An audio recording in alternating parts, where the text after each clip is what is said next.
L'art nouveau, c'est un mouvement assez féerique, en fait. Je trouve qu'il y a beaucoup de détails et de motifs qui font qu'on a l'impression d'être dans un conte de fées. On a envie de plonger dedans.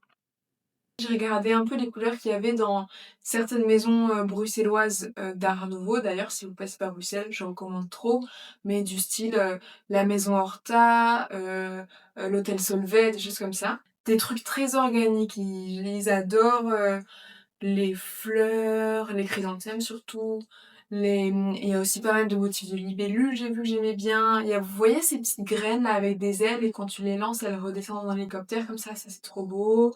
Il y a ça pas mal, il y a beaucoup de trucs tortueux, de motifs comme ça noueux, etc. Et en termes de couleurs, on est sur du orangé, sur des roses un peu pâles, du vert pistache. Aussi, il y a ces images que je trouve trop chouettes de Mucha, je sais pas si vous voyez, c'est des affiches de femmes où on dirait elles ont comme un petit drap comme ça mis sur elles, bam. Je me suis dit qu'on pouvait essayer d'avoir ce drap, mais qu'il soit rassemblé autour de quelque chose qui soit construit et clair, qui est un tour de cou. Et donc j'ai dessiné ce tour de cou en m'inspirant un peu des formes que j'avais vues, donc un peu libellule, L, quelque chose comme ça. Quand j'ai commencé à broder, je me suis aperçue qu'on pouvait pas mettre autant de détails sinon on voyait plus rien. J'ai commencé à faire un peu des tests à la maison avec les tissus que j'avais, donc j'ai pris un tissu flou pour la base, que j'ai juste épinglé pour tester ma forme de collier que j'ai faite en jean. J'ai fait une base en jean pour que ça soit bien costaud, parce que j'avais peur que ça tombe de mon cou, quoi. Que ce soit un peu bon. Une fois que je suis contente de mes tests, bah c'est parti pour les courses. Je suis très contente de ce que j'ai trouvé parce que j'ai vraiment trouvé ce vert pâle qui était en fait une grosse couette visiblement, donc je pouvais acheter que tout l'ensemble. Donc ça m'a fait aussi d'autres tissus que j'utiliserai plus tard. Il réagit bien à la lumière, il est un peu too much, je trouve ça parfait.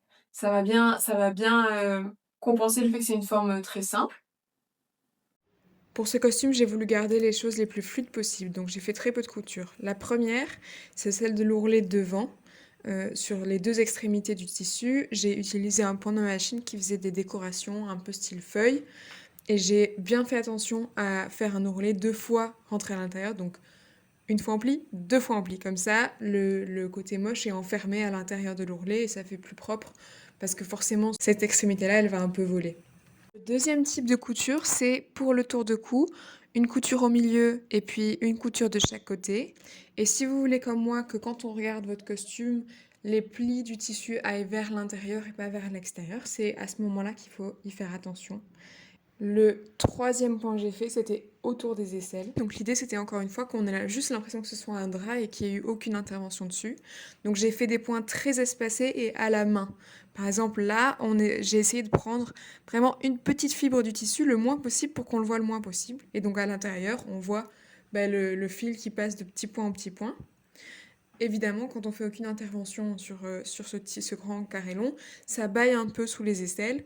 Et donc j'ai utilisé ce point-là pour aussi essayer de faire une- un pli de tissu qui fasse naturel et qui en même temps fasse que ça baille moins. Donc c'est des tests à faire. Vous testez, vous épinglez pour faire le plus naturel possible. Et ensuite, quand vous faites votre ourlet, hop, vous en profitez pour faire un ou deux points de plus pour que ça baille pas. Une fois qu'on a décalqué notre motif pour le tour de cou, on peut aussi réadapter le test qu'on avait fait en jean et donc affiner en mettant le calque par-dessus là où il faut affiner. Ça donne ça. Et ensuite, si au début j'ai testé cette méthode d'accrochage avec juste des petits bouts de jean à accrocher autour, après j'ai mis des vraies attaches à chaque extrémité pour pouvoir attacher un peu plus proprement les choses.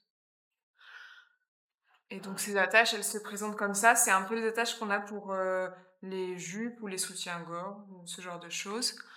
Euh, c'est en deux parties. Il y a des tailles un peu plus grandes et je pense que celle-ci c'est la plus petite. Donc après c'est à vous de choisir ce que vous préférez comme style. En parallèle, on peut s'attaquer à la broderie. Pour les tissus, j'ai choisi d'utiliser deux tissus. Le premier, c'est un orange basique que j'ai trouvé chez moi, mais que je voulais atténuer un peu parce que dans l'Art Nouveau, c'est pas aussi fort que ça.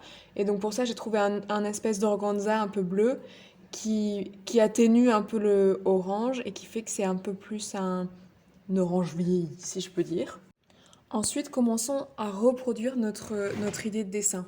Pour ça, j'ai décalqué le dessin que j'ai fait sur mon cahier sur un calque et ensuite épinglé le calque sous le tissu pour broder. Ensuite, on repasse très délicatement sur le tissu avec un stylo les motifs qu'on veut broder. De préférence, c'est bien d'utiliser un stylo à friction. Comme ça, dès qu'on chauffe un peu le tissu, alors là, avec l'organza, je ne pouvais pas trop le chauffer, mais dès qu'on chauffe un peu le tissu, la marque disparaît. Et ça, c'est quand même pratique si finalement on ne suit pas exactement les marques.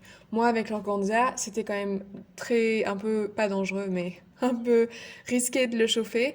Donc, j'ai juste fait comme ça, avec un stylo normal. J'adore choisir la couleur des fils avant de broder. Et là, je voulais tout broder, tout le tour de cou, comme si c'était une peinture. Mais bon, déjà, j'ai pas du tout le temps. Et ensuite, ça risquait de faire un peu trop lourd. Donc, je me suis limitée. D'abord un marron pour faire un peu comme la couleur de bois ou du bronze, des formes organiques qu'on a vues. Et puis du bleu pour trancher bien avec le orange. Maintenant, on peut enfiler notre fil sur l'aiguille et commencer. Et là, vous pouvez vous installer confortablement avec un petit thé, de la musique ou un petit podcast et commencer à broder, profiter du moment. Je vous ai dit que je voulais pas broder l'entièreté du tour de cou, mais je voulais quand même mettre en valeur certaines parties. Et pour ça, j'ai réutilisé des couches supplémentaires de ce sorte de tissu organza bleu. Donc j'ai découpé exactement la taille plus, je dirais, un demi-centimètre que de la forme que je voulais mettre en valeur. Je l'ai épinglé par-dessus ma broderie et ensuite j'ai rebrodé par-dessus. Si j'avais été un peu organisée, je pense que j'aurais directement fait ça avant de broder quoi que ce soit et les bords auraient été encore plus propres que ce que j'ai maintenant. Maintenant, j'ai des espèces de petits fils qui ressortent, je trouve ça très joli, mais ça ferait peut-être plus net sans. Enfin bref, voilà. Donc si vous savez en avance quelle partie vous voulez faire, vous pouvez faire directement avant toute broderie vos petites superpositions de formes sur votre tissu. J'ai superposé certains une fois, certains même deux fois parce que c'est un tissu très fin pour donner différentes couleurs. Une fois qu'on adore notre broderie et qu'on ne peut plus rien ajouter, alors on découpe. Ensuite, on découpe la même forme mais dans du tissu thermocollant. Ça va permettre de faire tenir le tissu un peu mieux, qu'il soit moins flexible, plus dur, donc il tiendra mieux sur le tour de cou. Et une fois qu'on a les deux formes, on les passe au fer et on est bon pour notre broderie. Ensuite, j'ai assemblé le tour de cou en jean et la broderie en cousant un peu de scratch. Et maintenant, on va voir le résultat.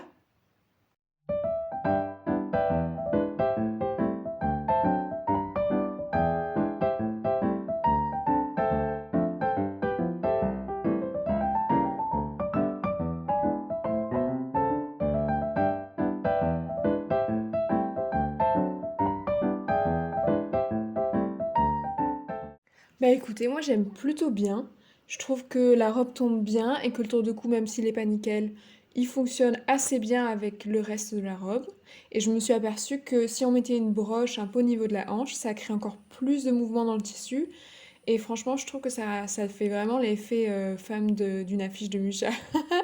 J'adore. En tout cas, j'espère que vous êtes amusés. Moi, beaucoup. À plus!